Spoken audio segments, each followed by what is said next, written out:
So good day mga idol. Re-repair nga pala natin tong driver ng T5 LED. So kumukurap-kurap ang ilaw nito. Gawa nga ay sira na yung kanyang kapasitor. So nagkakaroon ng unbalance voltage dun sa DC output. Kaya kumukurap-kurap siya. So bumili nga pala tayo ng kapasitor na ipapalit dito sa kapasitor na lumobo na to.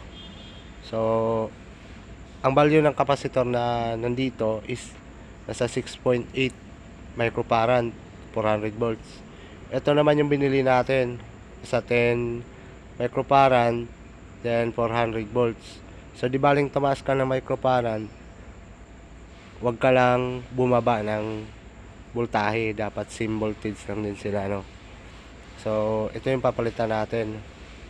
Ayan, ito yung sample dala natin kanina. Ayan, nasa 6.8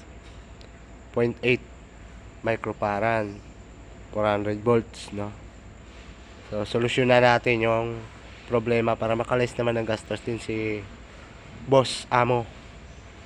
Ayan. So after that natin na-repair pagkagabi, nantay muna nating umilaw, no? Para mapakita ko sa inyo yung isang strip light na kumukurap-kurap, T5 pala na kumukurap-kurap. Ito yung installation ko mga idol.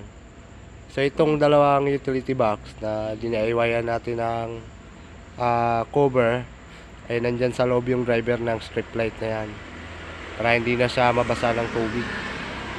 So ito yung papalitan natin. So same problem yan mga idol, lobo na din yung kapasitor niyan. So balik dalawa yung nirepair natin kanina para may pangpalit agad kapag nagkaroon ng pundi. So ito siya mga idol, yung kumukurap-kurap kanina. Ito naman yung nirepair natin. Yan, goods na yan mga idol. Napakasarap sa pakiramdam mga idol kapag maayos yung installation natin. And ito naman siya pagkagabi mga idol, napakaluwanag ng walkway na yan.